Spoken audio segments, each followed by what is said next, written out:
Hi, guys. This is Andrew Holmes from Chicago RIA and Andrew Holmes TV. And I'm really excited because this is kind of the first step into the journey, which we called Hooked on Success. I wanted to start with the first kind of step in this process, and that was, where do you start? If you're somebody that is brand new, if you're somebody that is an experienced investor, or if you're somebody that is a pro.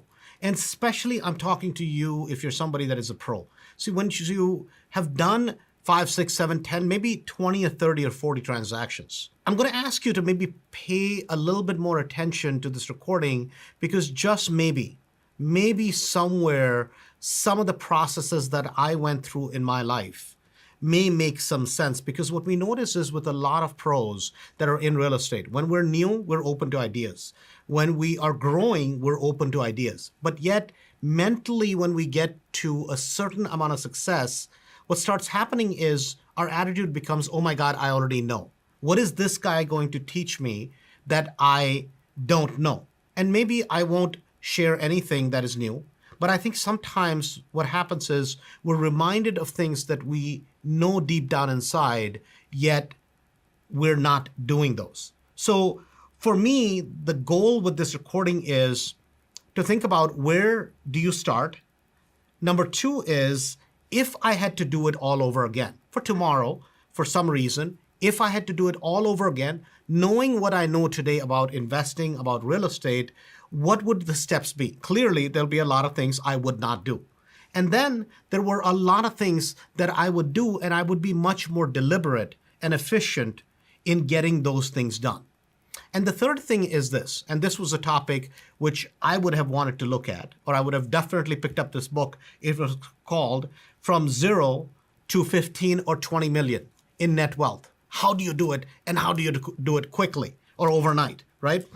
Because there's a little boy or a little girl in all of us that wants to figure out that one ninja technique, that one thing that kind of will level the playing field, because we all want that.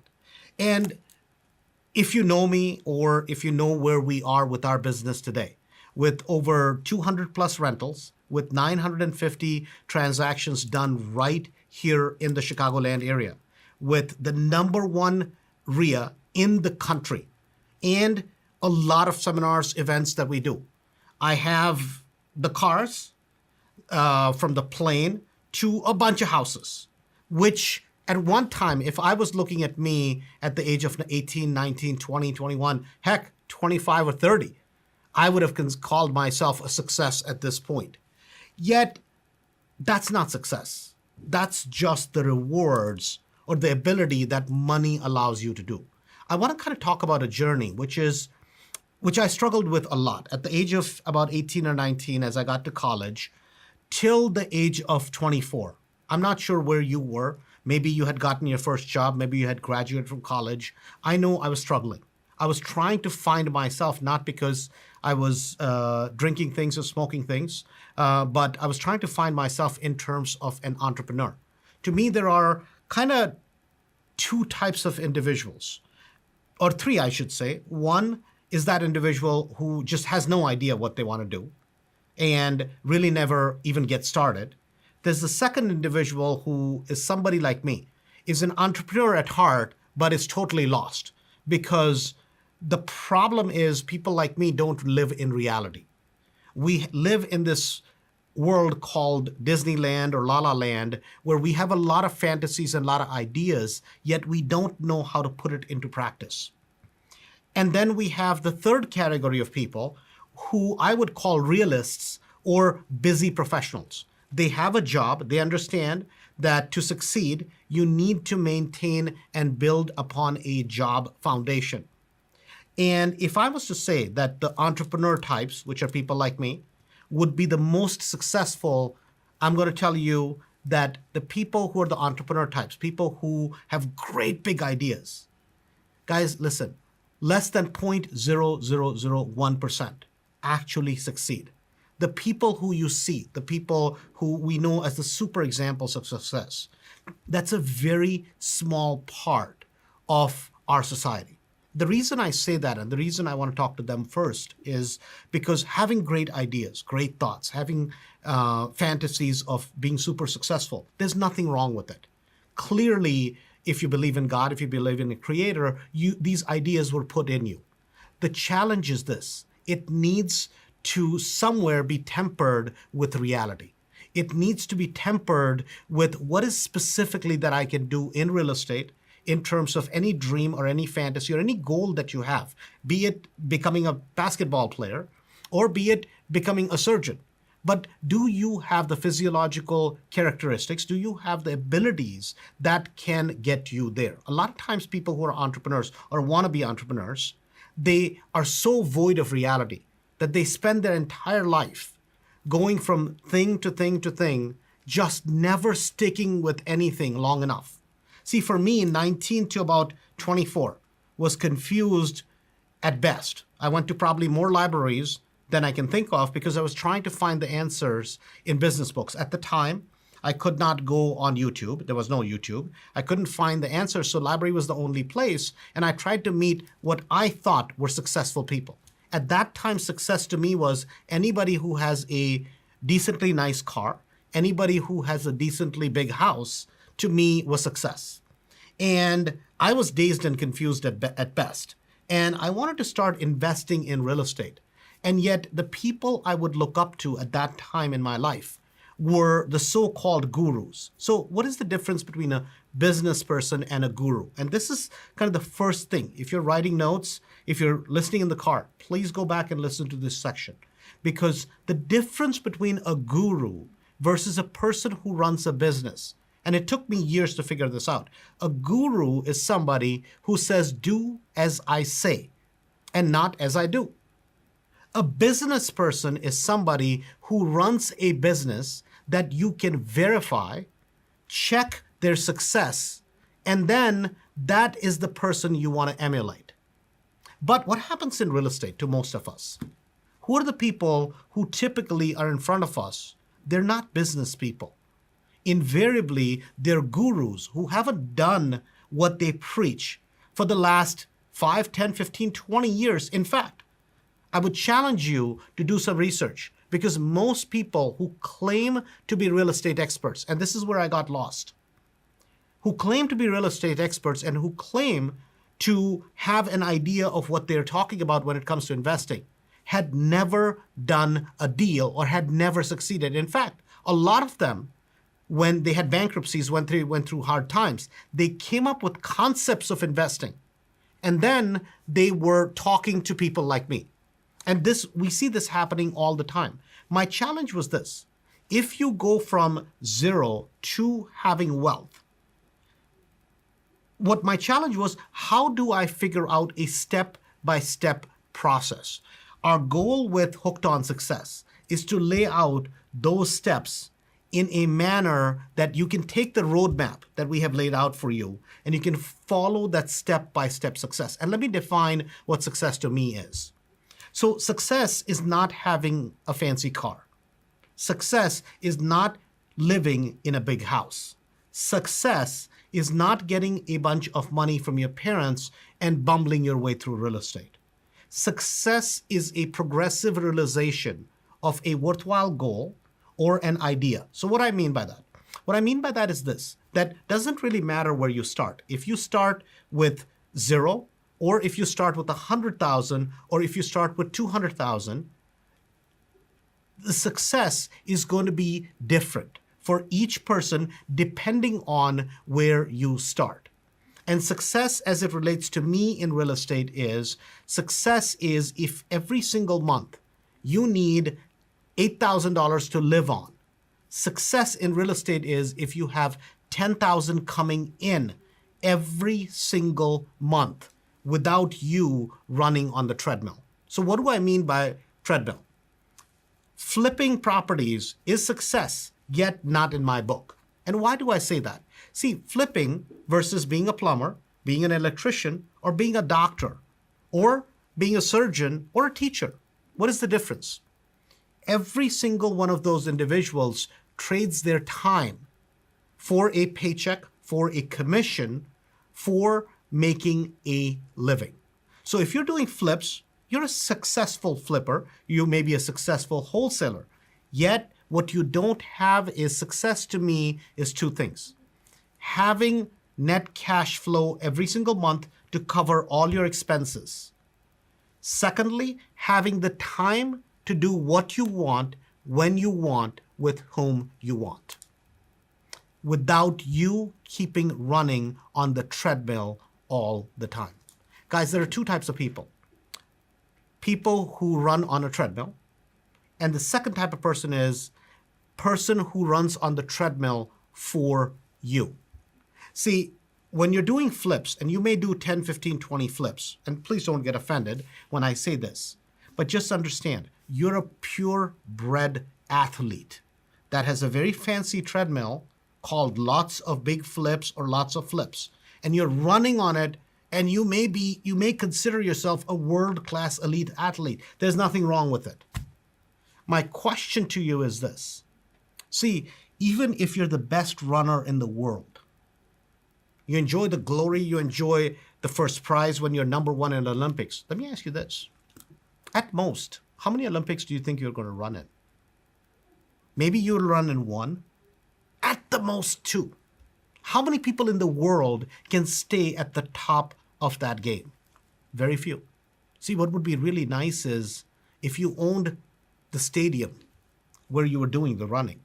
So not only would you enjoy the glory of being the top athlete, of being the top flipper, of being the top wholesaler, and making a ton of money, but you know what would be great is every single athlete and all the people who pay the fare to come and watch everybody else run.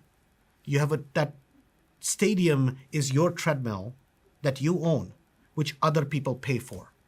That analogy as it relates to real estate is doing wholesales versus doing flips versus owning paid off rental properties. See, for me, from age of 19 to 24, I was dazed and confused. I could barely figure out how to make a living because at the age of 19 years old, when I should have been finishing college, I quit. If I had to do it over again, I would do it differently. And a lot of times people will say, well, Andrew, it's worked out for you. It has. But it has worked out despite me not making the right choices. Because what happened was at the age when most of my friends had a decent job by the age of 22, 23, I was still struggling to barely make a living. It took till the age of 24 where I could figure out how to sell real estate enough so I could actually not worry about what if I had a flat tire, not worry about where the next week's groceries were going to come from, be able to make rent and make it on time. See, from 24 till the age of about 32, each year I was doing better, but by the age of 27 and 28, what I figured out was this, that life was not going to change for me because what was happening was each year, every single day, I had to wake up motivated. And I'm all for motivation. I'm all for listening to great quality recordings. Hopefully you're enjoying the one today. But what happens with motivation is this, that when you keep doing the same thing over and over and over, and when you have nothing to show for it at the end of each year. See, each year I was selling more houses at the age of 24 or 25 and 26 and 27 and 28 and at 30. And my challenge was at the end of each year, my sales would go back to zero because the clock gets reset. How's that any different from my parents who were doctors?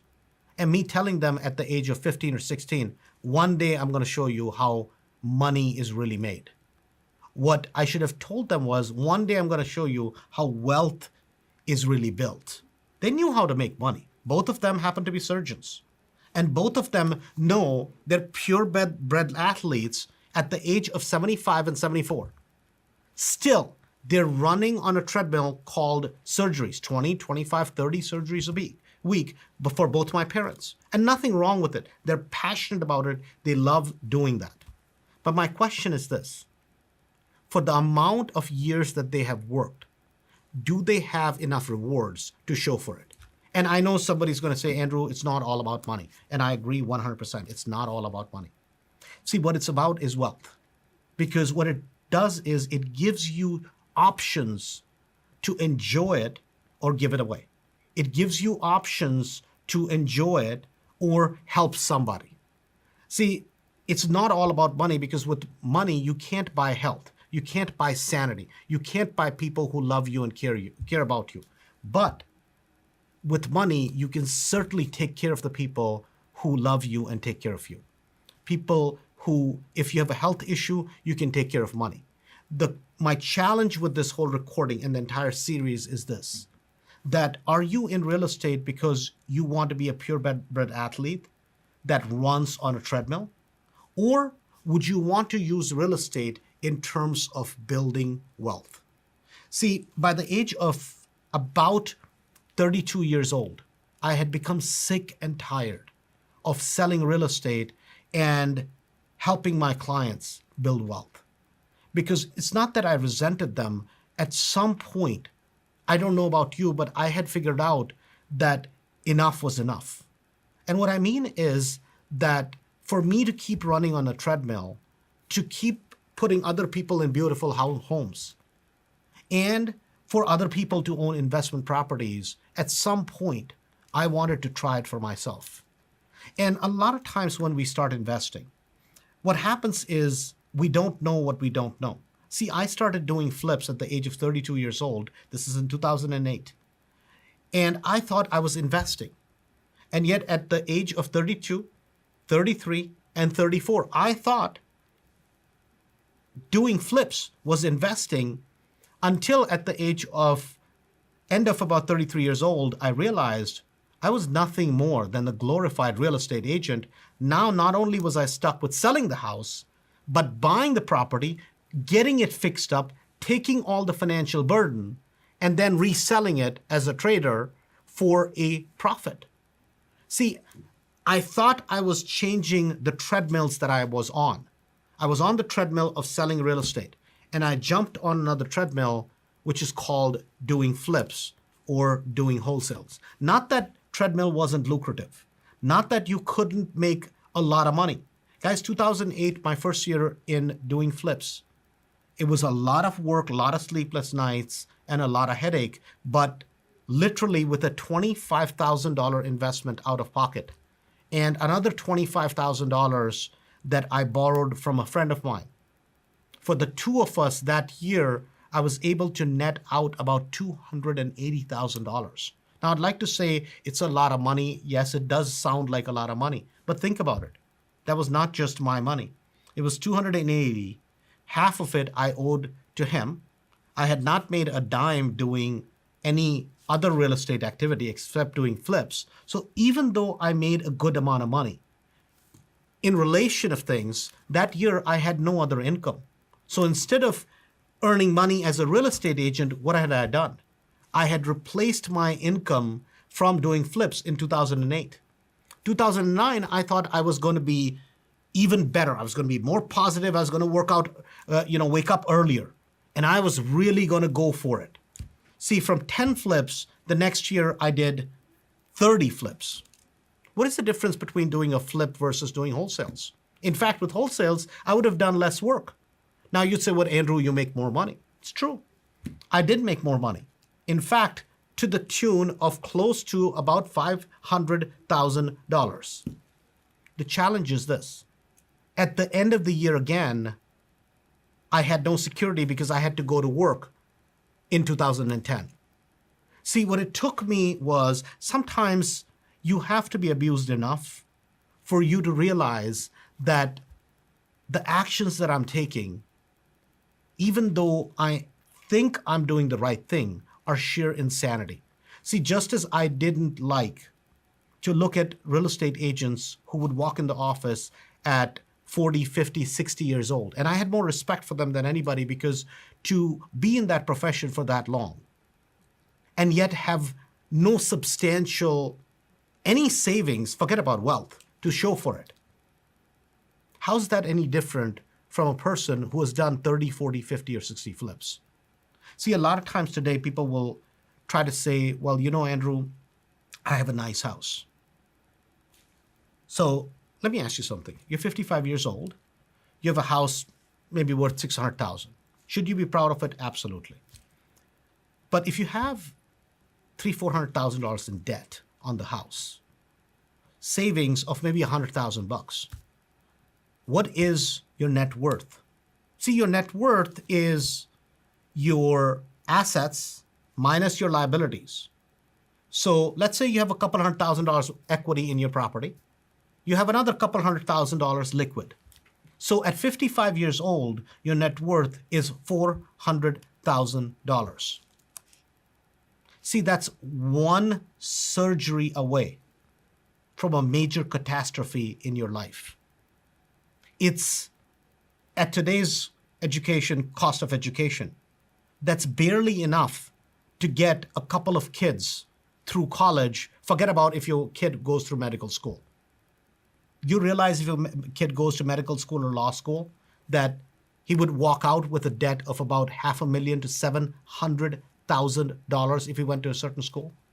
My question is this, that what I was sick of was I was sick of looking at people that had worked all their life and had worked hard, had tried to be positive, had tried to raise a family, and yet had nothing significant to show for it. See, our challenge with the series is not look what I have been able to accomplish. Our challenge with this series is look what you can accomplish.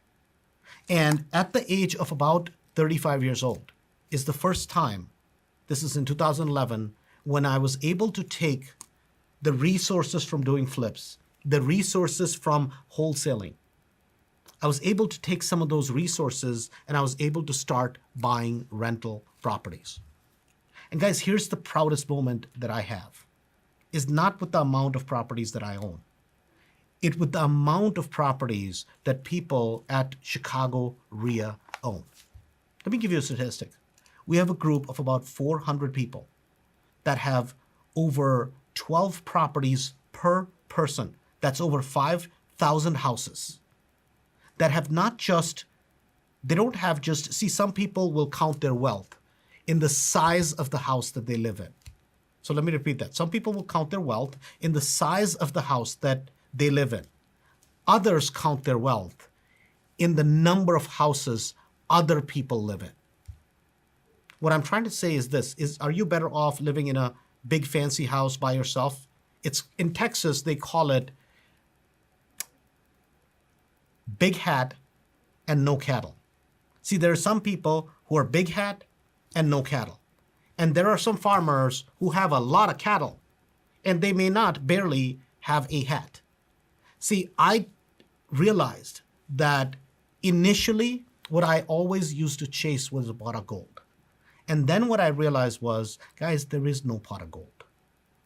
What our job as investors, what our job as for you, if you're listening to this entire series, I hope we're communicating that what your job is to build wealth for you and for your family. Our goal with this recording is not, again, to show you, look what I have done. What my goal with this recording and with all the people that we're going to bring to you is look what is possible with real estate. Real estate is just a tool. It's just a medium to take you from where you are to where you want to go. And as I wrap up, I want to define some principles in terms of some exact numbers in terms of what is possible and how long will it take. Because we said that if you do have a get-rich-quick formula, please, if it's legal, if it's ethical, and if it's moral, look us up. We would be very, very interested, and so would the rest of the universe. See, I don't know of a legal, ethical, and moral formula that's just get rich quick overnight. And we all know that, yet there's a little boy, a little girl in all of us that, looks at a car, right? Looks at a Ferrari and goes, oh my God, that's what I want. And there's nothing wrong you wanting something. All of us deserve nice things. For some, it's vacations. For some, it's time with their family. For some, it's toys. And all of that is okay. Yet understand that if you're going to do anything in life, it's going to require a price. It's going to require some time. It's going to require some stress. And it's going to take you're going to pay a price somewhere. Either you're going to pay it today or you're going to pay it in the future. But believe me, life will require a price out of you. So let's put some timelines to what is possible with real estate. See, if you do flips or if you do wholesales, is it possible in year one for you to make $100,000? The simple answer is yes. But there is a caveat. Is it likely that you're going to make a net $100,000? It's not very likely that you're going to make $100,000. And see, you're going to say, but Andrew, you're just being pessimistic. Guys, I'm not being pessimistic. I'm just being realistic. Because does that mean that nobody can do it? That's not what I said. I did way more than that. And you can do way more than that. Just understand, I would much rather you do 30 year one, 60 year two, and 400 the year three, rather than try to hit for 100 and fail and lose a lot of money. On rentals, year one, is it possible to buy 2 to 3 to 4 rentals year one? It's 100% possible. You say, Andrew, that makes no sense. You mean I can barely manage to make $100,000 from flip and from wholesales and do more rentals that year? Yes. Why? Because with rentals, they tend to be a lot more forgiving. Even if something goes wrong, the margin of error is not quite as harsh on you in terms of building wealth, which is with flips and with wholesale properties. Year two, is it possible to go from $100,000 to doing 150 to 200 net with flips? Is it possible? Yes. Is it likely? No. Reality of the situation is most flippers in the United States, 80% of the people who do flips in the United States, they barely manage to make any money.